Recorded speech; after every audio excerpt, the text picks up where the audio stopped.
British Airways completed the overhaul of their Dash 8 Dreamliner fleet in early 2026, replacing the old Yin Yang Club World product with Collins Aerospace's Super Diamond Club World Suite.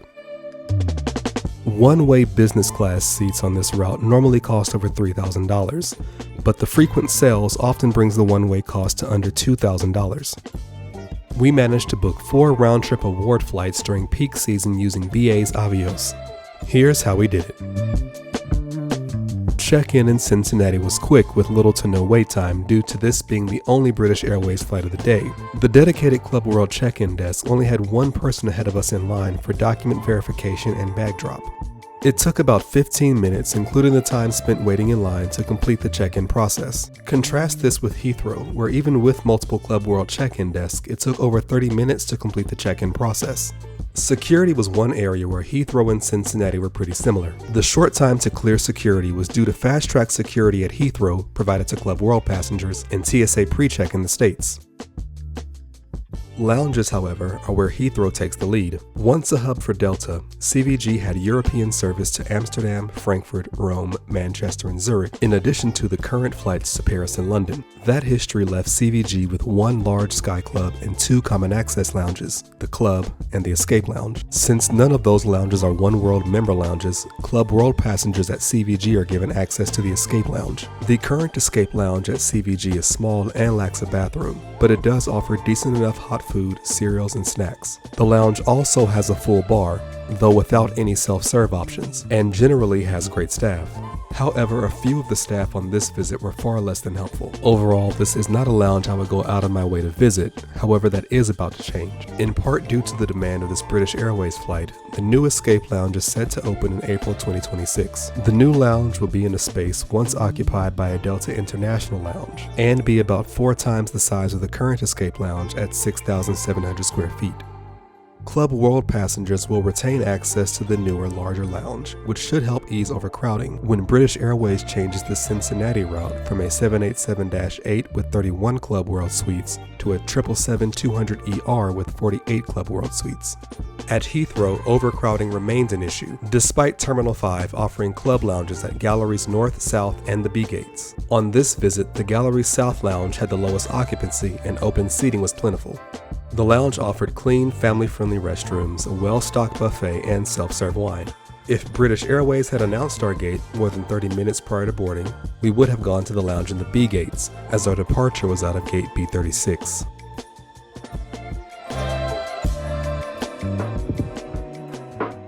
Boarding was straightforward for both Cincinnati and Heathrow, and with priority boarding, we had plenty of time to get acquainted with the suite. The first difference I noticed between this Club World suite design and the old Club World product, other than the door and direct aisle access, was the storage. The Club World suite has storage near your shoulder, where you'll find the amenity kit and water, a storage bin near your foot, storage under the footwell, and 2 side storage compartments, one of which houses the IFE remote.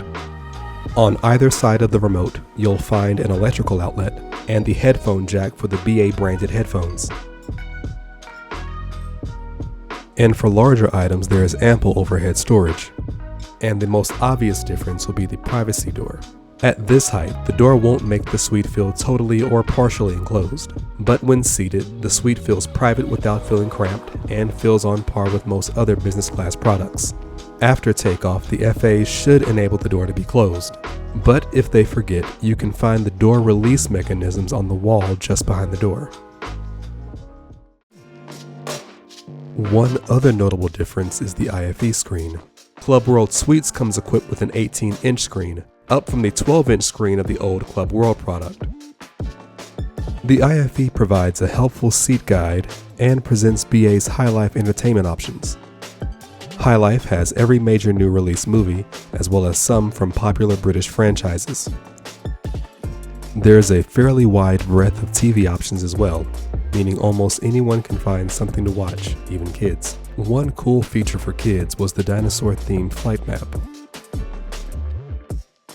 And if you're unable to reach the touchscreen, the IFE can be controlled through the remote. Lastly, controls for the seat layout and the lighting can be found near the armrest. As we completed boarding, The FAs brought out menus and pre-departure beverages and started the safety video after pushback from the gate. Welcome everyone. We will now demonstrate the safety features of this aircraft, and your attention is essential as this may be. On both flights, after having reached cruising altitude, the crew came around to take meal service orders. On the flight out of Cincinnati, I started with the grilled citrus prawns and had the ribeye steak for my main. For dessert, I chose the festive options mousse cake. For drinks, I chose the Johnny Ginger to go with my starter and the Syrah to pair with the steak. However, the Syrah was not loaded this evening, so I settled for the Pinot Noir.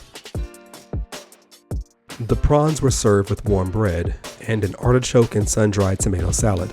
The prawns, served cold, were great, and the spice on the prawns was well balanced by the mango salad.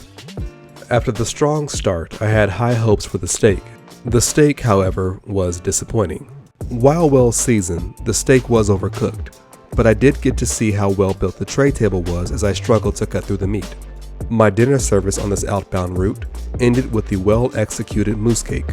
The breakfast service commenced roughly 2 hours outside of London. I opted for the chia pudding with seasonal fruit and muffin. The chia pudding, while listed as a strawberry pudding, was topped with coconut flakes and was much better than expected. However, British Airways could have saved money by not offering the muffin. And the best part of the breakfast was the fresh fruit. On the outbound dinner service from London, I started with the burrata and had the traditional Christmas dinner for my main course. And for dessert, I had the brioche bread and butter pudding. On this return flight, I only had cocktails, opting against the wines they had on offer.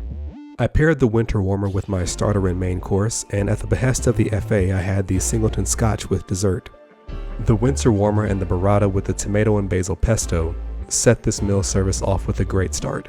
The great service continued with the Christmas dinner. The FA tasked with preparing the meals managed to heat the turkey without drying out the meat, and the cabbage was near perfect for a reheated airplane meal. Rounding out the meal service was the bread pudding.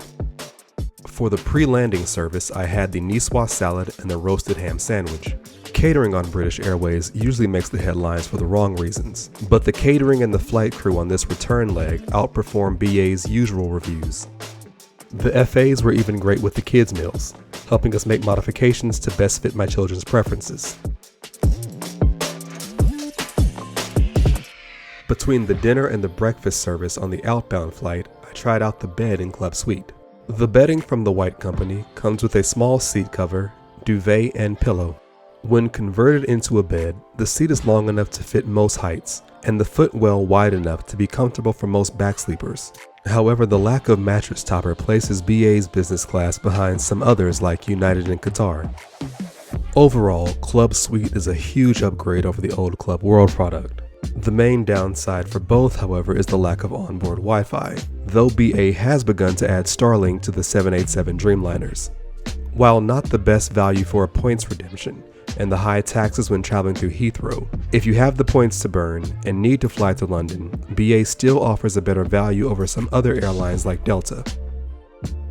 Booking 355 days out, we booked the 4 award seats that BA released for each leg of the trip. In total, we used 720,000 points and paid $3,000 in taxes and fees for a roughly $19,000 round-trip ticket for 4 passengers. We didn't utilize any sign-up bonuses to earn the points for this trip. Rather, the points were earned using our normal spending that was driven primarily by our American Express trifecta and also our Capital One Venture X card. Both American Express and Capital One transfer to British Airways at a 1-to-1 conversion, and the process to transfer the points is simple and fairly quick. Some other airlines may have better beds and higher cent per point redemptions, but the wide availability of British Airways' transfer partners and the upgraded Club World Suite make British Airways a worthwhile use of points. And most importantly, the FAs on both of the flights were great and made the trip feel special for my children. Until next time, thanks for watching.